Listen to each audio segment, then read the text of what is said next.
All right, let's get started with the chicken stuffing bake. This is really a cool spin on a classic dish, chicken and stuffing. It's in a casserole form and it comes together really quickly.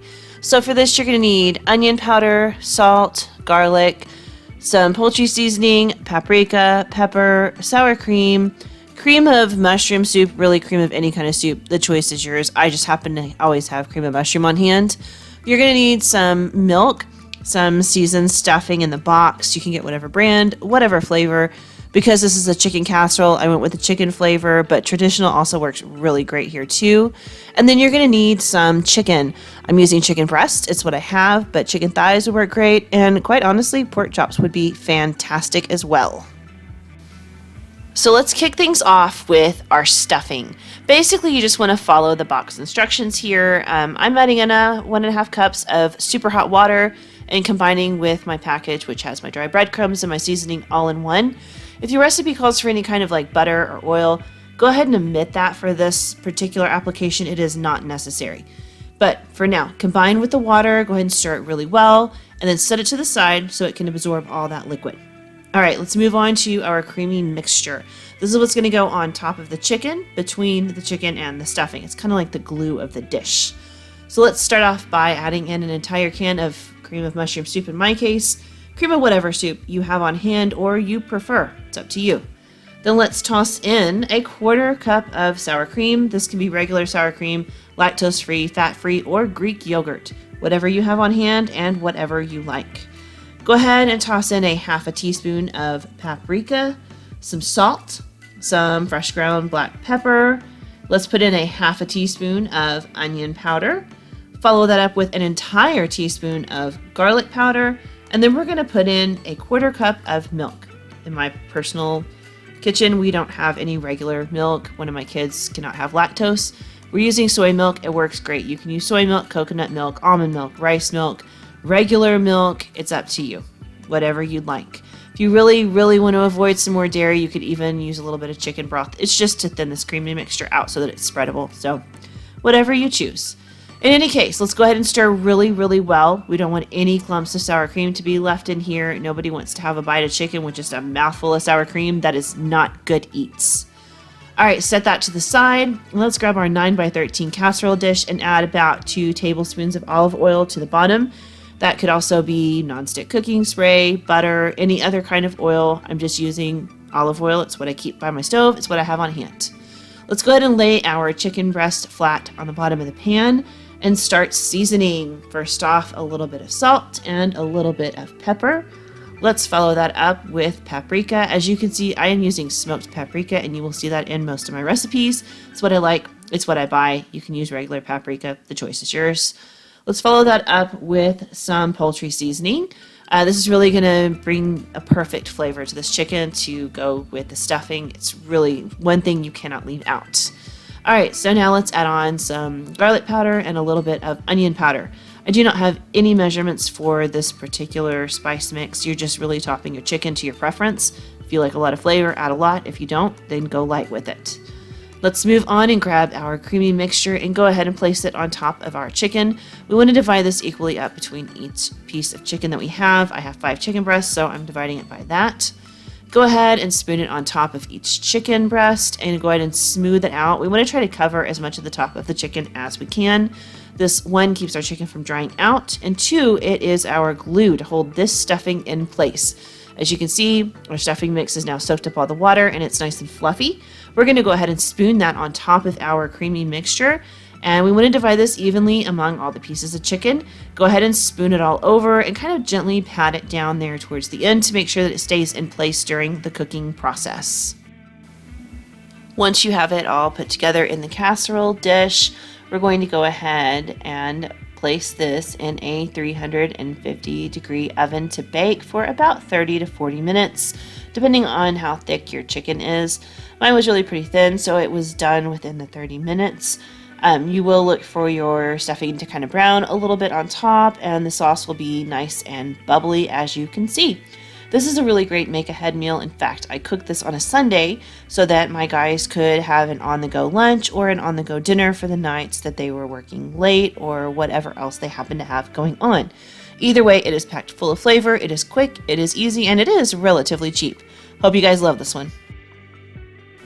Alright, on to one of my personal favorite dishes, chicken piccata. This really is a favorite around my household. We love the bright flavor that it has, and it really is a wonderful summer dish with that lemony tang to it. What you're going to need is some chicken broth, in my case chicken base, that we will mix with water. You're going to need some artichokes. I'm using canned, they're easier to work with. Garlic, Italian seasoning, flour, lemons, parsley, some capers, half an onion, some spaghetti, and some chicken. The ingredient list here really isn't all that long for as much flavor as you're going to find in this dish, and it does come together pretty quickly and pretty easily. First off, we're going to go ahead and chop this onion. I like it to be in fairly small pieces, but we're not talking about like a fine mince here. We just don't want to get a huge piece of onion in a bite because that's kind of off-putting. Also, let me let you know, I did not film it, but I do have a pot of water boiling in the background, so I can go ahead and cook that pasta that you saw up there. Go ahead and have that going on while you're cooking all this. It'll all come together in about the same amount of time. Alright, so now that our onion is nice and chopped, let's move on to our chicken. Let's throw about a 1/4 cup of all-purpose flour onto a plate, a pie pan, whatever you have, and we're going to season that with a little bit of salt and pepper. Nobody likes bland flavors. We're going to go ahead and fluff that up with a fork. This helps ensure that there are no lumps, no clumps, and our seasoning is well incorporated into the flour mix. Alright, so grab your thinly sliced chicken breasts. I did not slice these, I had them sliced at the store. I find that they do a much better job than I do. But if you cannot buy the pre-thinly sliced chicken breasts, go ahead and slice them yourself, pound them out, make sure they're nice and thin. That really is what you need for this particular recipe. So go ahead and take each one and gently coat it on both sides in the flour mixture. We're not looking for like a heavy batter on this chicken. We just want a nice solid coating of flour on the outside of each and every piece.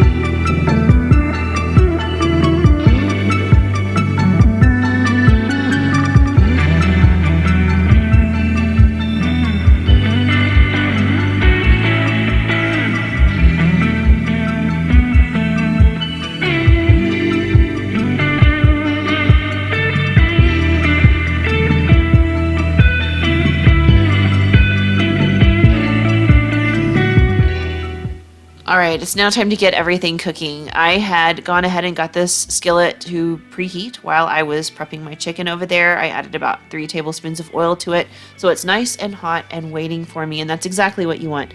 You don't want to be waiting for your skillet to heat up, you want it to be waiting for you. Let's go ahead and place our chicken in the skillet. We're going to cook it about 3 to 5 minutes on each side just to get a little bit of browning. We'll remove it from the skillet when it's done and add in another tablespoon or 2 of oil. And then let's toss in the onions that we chopped in the beginning. We're going to use these to kind of get all of the little bits off the bottom of the pan. That is loaded with flavor. You don't want to miss out with that. We're going to go ahead and toss in about 2 large tablespoons of garlic. That would be about 2 to 3 cloves of garlic, finely minced if you're using fresh. Go ahead and saute that for a few minutes until it's fragrant, but you don't want to burn your garlic, so be cautious here. Alright, now let's toss in about 1 to 2 tablespoons of flour and let that cook for just a little bit. We want to cook away that floury taste. You just don't want that in your dish. It's just not something that's good. And now we're going to season this up with a little bit of salt and pepper. If you can get fresh ground black pepper, I do really recommend it. Dollar Tree does sell the containers I'm using, so it is nice and cheap now. Let's go ahead and toss in about a tablespoon of Italian seasoning. This brings a lot of different herbs to the table, and it's a really nice flavor for this dish. And let's go ahead and add in 1.5 cups of chicken broth. Like I said, I used chicken base, I added hot water, mixed it up, and here we go. I'm tossing it in my skillet and using my whisk to make sure that I am incorporating all of the flour and all of the bits together, and we're going to let that simmer. While it starts to come up to a simmer, head on over to your cutting board and go ahead and zest your lemons and chop that up finely and toss it in here. And then let's go ahead and use the juice from both lemons. As you can see, I'm doing it over a little mini colander so I don't get any seeds in there, but it brings a nice, beautiful, bold flavor to this dish. And And let's toss in about 4 tablespoons or so of capers. They have a nice pickly, briny flavor, really, really awesome combined with the lemon. We're going to go ahead and add our chicken back to this dish and let it simmer in this sauce for about 10 to 15 minutes. We're also going to toss in our can of artichokes. They're nice and soft when they're in the can, so I just tossed them straight in here, and I'm using my spatula to just kind of break them up a little bit. You could chop them if you wanted to. I just didn't want to dirty another dish, in all honesty. So here I am, chopping them up. And whenever you mix the final sauce together over your pasta, they really do just fall apart, so this way is perfect.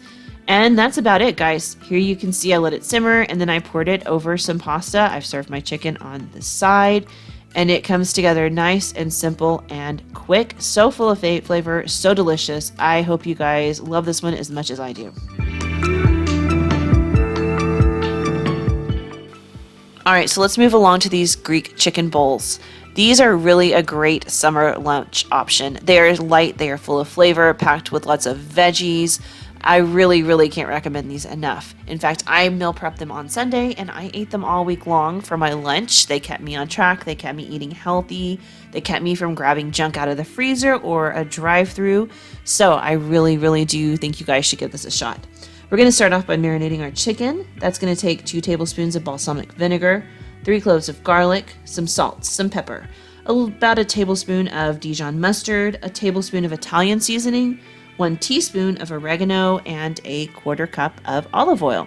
We're just going to whisk to combine all those ingredients. In my particular case, just tiny orange spoon it together.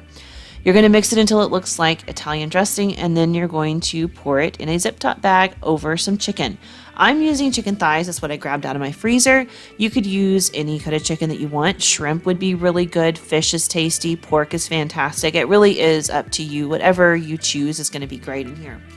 So in the past, I have grilled this on our charcoal grill outdoors, which is my favorite way to cook it. I've also cooked it in a cast iron skillet, which really lets you kind of cook it at a higher heat and brown it. George Foreman skillets work great too, but I'm keeping it really simple. I've got a non-stick skillet, and I just toss my thighs straight in there. No oil, no nothing. There's plenty of oil in the marinade that's going to come off of them. And I just stuck them in here and let them cook until they were nice and brown on both sides.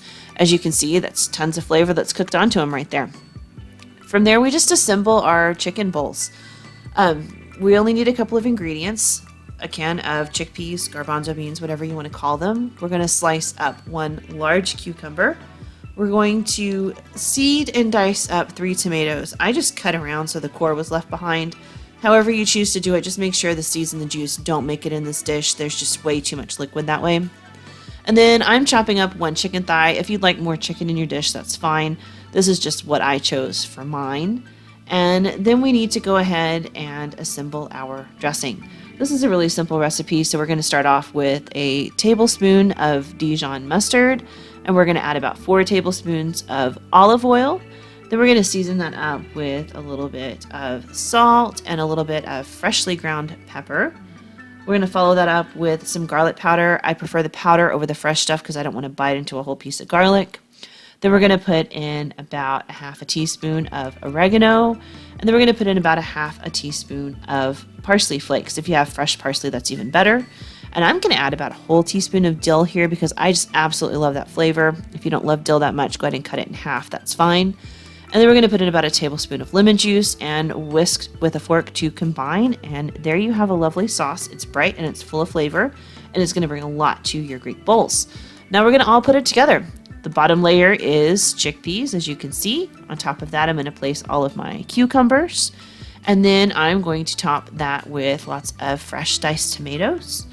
And then I will be placing my chicken on top. You could add other things to this just too. Green onions, red onions, black olives. I'm going to go ahead and toss in some feta cheese. It's not necessary, but it just really brings that Greek flavor to the dish. And finally, we're going to top it with that delicious dressing that we made. The recipe makes enough dressing for 3 bowls. I'm using 1/3 of it here. We're going to stir to combine, and that is pretty much it. There's our lunch for the week. It is fresh, it's healthy, it's low fat, and it's flavorful. Let me know what you guys think in the comments down below. So let's talk about this green chili bake, guys. I saw the recipe and thought, I'm going to give it a shot because my family loves all things green chili, but I did not have the highest hopes.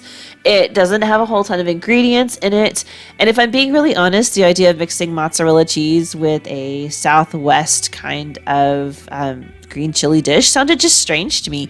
Usually it would be like pepper jack or Monterey Jack, but I thought, just give it a shot. I did, and I have no regrets. This was so good. So let's talk ingredients. You're going to need some paprika. You're going to need some cream cheese. I'm using the whipped kind because I just find it so much easier when I have to mix it with other things. If you want to use the block, that's fine too. It's just, in my opinion, harder to work with, but that's up to you, whatever you're comfortable with. The recipe calls for a cup of salsa verde. I did not have any of that on hand, but I did have a jar of this 505 roasted green chili salsa, which is pretty similar. And this really was the perfect ingredient for this dish. If you can get your hands on it, it's great. A can of just regular diced green chilies pretty much tastes similar to this if you're looking for something that's an alternative. You're also going to need some onion powder, garlic powder, salt, pepper, tortilla chips, and like I mentioned earlier, some shredded mozzarella cheese. So this dish is pretty similar to some other dishes I have made lately where it requires a cream sauce to go on top of the chicken. So this cream sauce starts off with 8 ounces of cream cheese, and to that you're going to add a cup of salsa verde or diced green chilies. It's up to you. Again, I mentioned that I'm using this 505 green chili salsa, which is fantastic. You're going to want to add in about a half a teaspoon of garlic powder and about a half a teaspoon of onion powder. You're going to want to add in some salt and some pepper and about a half a teaspoon of paprika. I'm using smoked paprika. It does taste different than regular paprika. And if you're making anything Southwest like this dish, I would really recommend trying to use smoked paprika, but if you can't find it, just regular is fine. It's not a big deal. Once you have everything in the bowl, you want to stir thoroughly and carefully to combine. Again, you want to try not to have big lumps of the cream cheese in there because it really will just make the flavor a little bit off-putting sometimes. You want to make sure that everything is nice and evenly distributed in your sauce. So now we want to pull out our casserole dish. I'm using, I think, a 9 by 13 here. And I went ahead and put about 2 tablespoons of olive oil in the bottom of this dish. You could use nonstick cooking spray or any other kind of oil or even butter. You just want to make sure that there's something underneath your chicken so that it does not stick to the casserole dish when you're done cooking. So we're going to lay each piece of chicken out nice and flat. Again, I'm using chicken breasts, but you could use chicken thighs or pork or anything else that you want. This is just what I happen to have on hand. So now we're going to season our chicken, and I am using some salt, then some fresh ground black pepper. On top of that, I'm adding a little bit of garlic powder, and then I'm coming in with a little bit of onion powder. And then we're going to go ahead and put that creamy mixture on top. You want to divide this equally between all your pieces of chicken. As you can see, I have 5 pieces of chicken here. So I'm going to go ahead and pile this on top of each piece of chicken. And then you want to spread it out over the top and try to really cover the chicken in the sauce. This is going to help keep it tender and juicy during the baking process, as well as act like glue for the rest of our ingredients. So I'm going to put a layer of mozzarella cheese on top of this. As you'll notice, one of my chicken breasts does not have any cheese on top. One of my children does not like cheese at all. He'll do the cream cheese in this sauce because the green chilies kind of take over, but he will not eat any other kind of cheese. So I left cheese off of his completely. Next, we're going to take those crushed tortilla chips and we're going to just top our chicken with those. You can buy these in the store, but I just find it's easier to grab some out of the bag I have on hand and crush them myself and then throw them on top. Then we're going to take our dish and pop it in the oven, 350 degrees for 40 minutes. And this is what it looks like when it comes out of the oven. This is so delicious and so tasty. I just served mine with a simple side salad. My son chose to have his with these chips and homemade salsa. By the way, recipe for that homemade salsa coming soon. Keep a lookout for it. But this was so full of flavor. It would be great served with any kind of grain, rice, quinoa, brown rice. your choice. But oh, you guys have got to try this one. All right, now let's talk about this chicken Caesar. If you like Caesar salad, you will like this chicken. It did have a few notes and maybe a ranch dressing to it as well, so a lot of flavor going on there. For this, you're going to need some salt, pepper, chicken. Again, I'm using chicken breasts. You can use thighs, whatever you want. Pork chops would be good in here as well. You're going to need some sour cream, Caesar salad dressing, Parmesan cheese, parsley, smoked paprika, and some buttery crackers. I'm using Ritz style crackers. You could really use any kind of buttery cracker that you would like. So we're going to start off by putting about 2 tablespoons of oil in the bottom of your dish. This is just to keep your chicken from sticking, and it really doesn't have much flavor to it, so it doesn't do anything to your dish. I just like to use it. You could use nonstick cooking spray if you want, or plain butter, or any other oil of your choice. I am placing my 4 chicken breasts on the pan, making sure they're nice and flat. And then we're going to go ahead and season them. For me, I am using some salt and a little bit of fresh ground black pepper. And to that, I'm going to add some smoked paprika. You could use regular paprika if that's what you have. Smoked is what I like. It's what I buy. But either way works just fine.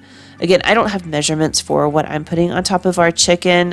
Just kind of do it to the eye. Make sure your chicken has a decent coating of spice on top. We're going to set that to the side, and let's go ahead and talk about this Caesar sauce that's going to go on top of our chicken. We're going to start off by combining a half a cup of sour cream. And to that, we are going to add a whole cup of Caesar dressing. The Caesar salad dressing, I mean, it's what the dish is named after. It's the star of the show. So this is really where the majority of your flavor comes from. That's why there's not a whole lot of ingredients in this particular dish. So to that, we're going to add some Parmesan cheese. The whole dish calls for 1.5 cups of Parmesan cheese. So I'm adding about half of that into this mixture right here. And we're going to go ahead and stir well to combine. Make sure that that sour cream is broken down. You don't want it to be kind of chunky in there. So let's go ahead and pull our chicken back over and take that creamy mixture that we just made and place it on top of the chicken.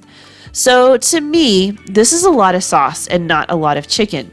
The recipe called for 4 chicken breasts. As you can see, I have 4 chicken breasts.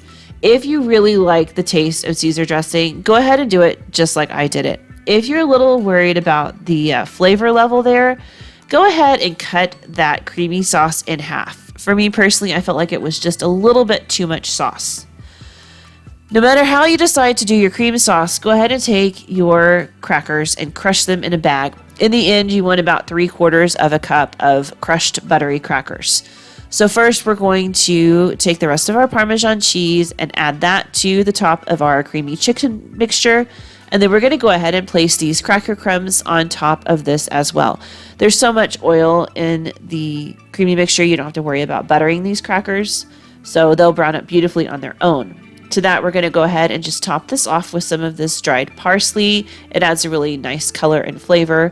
We're going to bake it at 350 for 40 minutes. And this is what it looks like. I served mine with some roasted potatoes and some teriyaki cauliflower.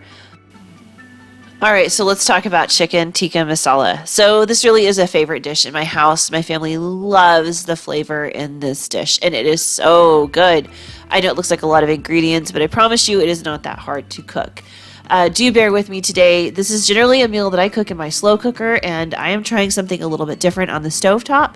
I know it's going to turn out great. As you can see from the picture, it really did, but the cooking method is just ever so slightly different. So you're going to need garlic, pepper, salt, chicken. I am using chicken thighs. You can use chicken breast if you like. Chicken thighs are what I grabbed. You're going to need some rice wine vinegar, some coconut milk, onion, tomato paste, tomato sauce, paprika, garam masala, turmeric, ginger, rice, chili powder, and chicken broth. I'm using chicken base, and we'll add water. Now let's head over to our sink and get our rice ready. I know that it's really popular to cook it in your pressure cooker, which is what I typically do. But for the purpose of this video, I know everybody has a pan and everybody has a stove, so let's cook it on the stove and show this method. Rinse your rice till the water runs clear. Getting that starch out makes a world of difference to not having a sticky mess at the end. We're going to go ahead and add that into our pot. And we're going to add 1.5 cups of water for every cup of dry rice that we put in. I have 2 cups of white rice, so I am adding 3 cups of water. Then I'm going to toss in about 2 tablespoons of rice wine vinegar. Don't worry guys, you cannot taste it in your rice. It just helps keep it from being a sticky, clumpy mess at the end. Mix it all up, put the lid on, bring it to a simmer, and simmer it till the water is gone. It takes about 20-25 minutes. Let's head on over and dice up half of that sweet onion. As you can see, just a regular dice, nothing fancy going on here. Head to your stove, put about 2 to 3 tablespoons of oil in the bottom of a hot pan, and let's toss in our cubed up chicken. Again, for me, this is chicken thighs. For you, it could be chicken breast, it could be pork, it could be whatever you guys want. I'm using chicken thighs, that's what I had. Let's go ahead and season it up with a layer of flavor. I am putting in some salt and some fresh ground black pepper. We're going to go ahead and stir this around and cook it for a little while. You just want to get your chicken cooked all the way through. We're not looking to brown it, nothing fancy. But once it looks like the chicken is done cooking, you've stirred it around, it's not stuck to the pan, let's go ahead and talk about some flavor. Let's add in about 2 to 3 cloves of minced garlic. For me, it is the kind you buy in the jar, so it was 2 tablespoons. I'm going to add in 1.5 cups of chicken broth there. And then we need to put in 15 ounces of tomato sauce. My store was out of the can for whatever reason, so I got stuck with these 2 little 7.5 ounce cartons. That's what I'm working with. We're going to add that, stir it around, make sure it incorporates well into the chicken broth. And then we're going to grab our tomato paste. I love the stuff in the squeezy tube. I was disappointed to find I was out, so I had to use up this canned stuff that's lurking in my pantry. That's okay. We're going to put in 3 tablespoons of tomato paste and stir that really well to incorporate it in. This helps thicken your sauce at the end. So let's go ahead and add in some more seasoning here. We're going to work with some turmeric. We want to put in about a tablespoon of that. Turmeric has a really great earthy flavor. It dyes things yellow. It's really, particularly in my opinion, good in rice, but it does bring a little something to the sauce. You don't want to leave it out. Let's go ahead and add in some ginger. My recipe calls for a tablespoon of fresh ginger. So if you have fresh, you have the squeezy tube, that's perfect. Add a tablespoon. I did not. I am out. We cook a lot of Asian food, so I used all of ours up. I had to go to my cabinet and find the powder stuff, so I'm only using about half a tablespoon here because it is much more potent. We're going to go ahead and stir that around, mix to incorporate, and then we want to add in some paprika. I love the smoked stuff for this. The flavor that it brings is really special. Go ahead and add a tablespoon. If you don't have the smoked stuff, it's fine. Use the regular. And then let's toss in a tablespoon of chili powder. Go ahead and stir it to incorporate, and then if you watch carefully, we're going to realize that my pan is just too small. Let's move it on over to a bigger pot, shall we? All right, let's go ahead and let it come back up to a simmer. Stir, make sure it doesn't stick to the bottom of the pan, and we're going to let it thicken a few minutes. It takes about 5 to 10 minutes, not long, but look how thick that sauce is. It's perfect. That's where we want it. So now let's hop over and get our can of coconut milk. Make sure you shake it before you dump it. You want all the fat to incorporate back into the milk. And let's stir to combine. Makes it really creamy, and it really just does something special for this dish. It's wonderful. It's fantastic. Do not leave it out. You can use the regular coconut milk in the refrigerator section if you have that on hand. I usually do. I've used it before, and it's great. At the end, this is what we have. We poured it over a bed of white rice and topped it with some parsley. It packs a punch. Lots of flavor. It is so delicious. Guys, everyone in my household loves this one. No regrets on eating this, no regrets on making it. I would totally do it on the stovetop again. Pretty much the same recipe if you want to do it in your crock pot, just a little bit different application. So that's all I have for you guys this week. It is a bunch of chicken meals. Chicken's popular. Everybody likes it. I hope you enjoyed it. Until next time, go ahead and like, subscribe, comment down below if you have any questions, anything you want to see me cook, let me know. I'll see you guys next time. Bye.